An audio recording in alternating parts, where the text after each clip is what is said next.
مانتے ہی نہیں تو آخرت کے لیے، اور اللہ کو مانتے ہی نہیں تو اللہ کے سامنے پیشی وہاں کیا ان کے لیے ہے؟ اس لیے ان کی بھلائیوں کا بدلہ اللہ دنیا ہی میں دے دیتے ہیں۔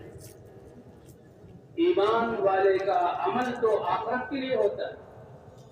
ایمان والے کا عمل تو آخرت کے لیے ہوتا ہے، اس لیے ایمان ایک امتیازی چیز ہے۔ حدیث میں آتا ہے فرشتوں کی جو جماعتیں تھی اپنا اپنی ذمہ داری ادا کر کے آسمانوں پر جا رہے تھے، ایک دوسرے سے پوچھا انہوں نے، ایک نے پوچھا تم کہاں سے آئے ہو؟ کہنے لگے جی ہم تو ایک کافر انسان تھا، بڑے خواہشات پر چلنے والا، لیکن لوگوں سے اچھے معاملہ بھی کرتا تھا، اس کی موت کا وقت تھا اور روح نکلنے والی تھی، آسمانوں سے اللہ نے حکم دیا اور ہمیں حکم دے کہ جاؤ یہ کافر مرنے والا ہے اور اس کو مچھلی کھانے کی خواہش پیدا ہوئی ہے اور اس کے تالاب میں مچھلی ہے نہیں، اور اس نے اپنے نوکر یا خادم یا غلام کو کہا ہے کہ شکار کر کے لاؤ، کانٹا دے کر بھیجا، مچھلی ہے نہیں، پھر فرشتے سے جاؤ سمندر سے مچھلی پکڑو اور اس کے تالاب میں ڈال کر کانٹے میں پھنسا دو۔ اتنی بڑی خدمت، فرشتہ آ رہا ہے، ہم نے تو وہ مچھلی پھیلا تو جب کو پھنسائی اور وہ نکالی گئی، اس کو چیرا گیا، بھونا گیا، مسالے لگائے گئے، اس نے کھایا اور روح نکل گئی۔ اگر ایمان کی بات نہ ہم کہیں گے بڑا اللہ کا ولی، بڑے کرامت والا، بڑا کامیاب، ہم تو یہ سمجھیں گے۔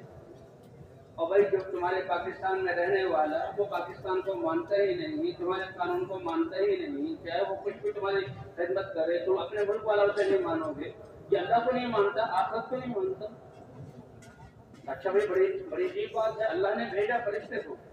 اچھا آپ لوگ کہاں سے آئے ہیں؟ کہ یہ ایک ایمان والا تھا، بڑے تقوی والا، ہر وقت اللہ سے کے سامنے رونے دھونے والا، اللہ کی ماننے والا، اور اس کی موت کا وقت آیا تھا، اس کی موت کا وقت آیا تھا اور اس کو پیاس لگی، اور اس وقت کی پیاس کتنی سخت ہوتی ہے؟ اس نے اپنے کسی متعلق بیٹے کو یا خادم کو یا نوکر کو کہا کہ پانی لے آؤ، اور اس کی سراہی یا مٹکے میں پانی موجود تھا اور وہ پانی لینے کے لیے جا رہا تھا، اللہ نے کہا جاؤ، میرے بندے نے اپنے مطابق جہاں خادم کو کہا پانی لے آؤ، تم اس سراہی یا مٹکے تک آنے سے پہلے اس مٹکے کو توڑ دو، اور پانی بہہ گیا۔ تو اس زمانے میں پانی کا لانا کوئی معمولی بات نہیں، آج تو اللہ کی اتنی نعمتیں ہیں، اتنی نعمتیں ہیں، شاید فبأي آلاء ربكما تكذبان، یہ آج کل کے انسانوں سے اللہ تعالیٰ پوچھ رہے ہیں بتاؤ تم اللہ کی کس کس نعمت کو جھٹلاؤ گے، بتاؤ اللہ کی کس کس نعمت کو جھٹلاؤ گے۔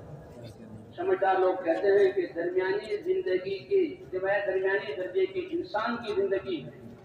آسائشیں پہلے زمانے کے بڑے بڑے بادشاہوں سے زیادہ تھی۔ یہ بتایا اس زمانے میں بادشاہ اگر وہ پانی منگاتے تھے تو اتنی آسانی سے پانی ملتا تھا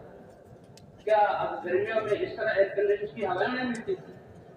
کیا؟ وہ سفر کرنے میں اس طرح کے جہاز اور گاڑیاں نہیں ملتی تھی، اس طرح کے روڈ بنے ہوتے تھے، کتنی نعمتیں اللہ نے عطا فرما دی۔ اللہ ان نعمتوں پر اپنی ذات کا شکر ادا کرنے کی توفیق عطا فرمائے، اور ایمان سے شکر ادا ہوتا ہے۔ ایمان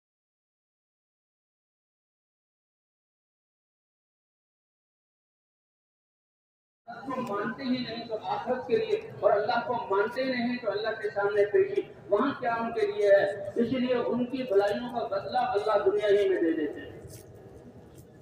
ایمان والے کا عمل تو آخرت کے لیے ہوتا ہے،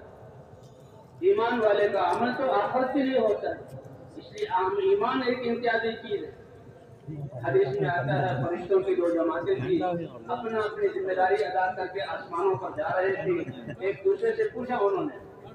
ایک نے پوچھا تم کہاں سے آئے ہو؟ کہنے لگے جی ہم تو ایک کافر انسان تھا، بڑے خواہشات پر چلنے والا،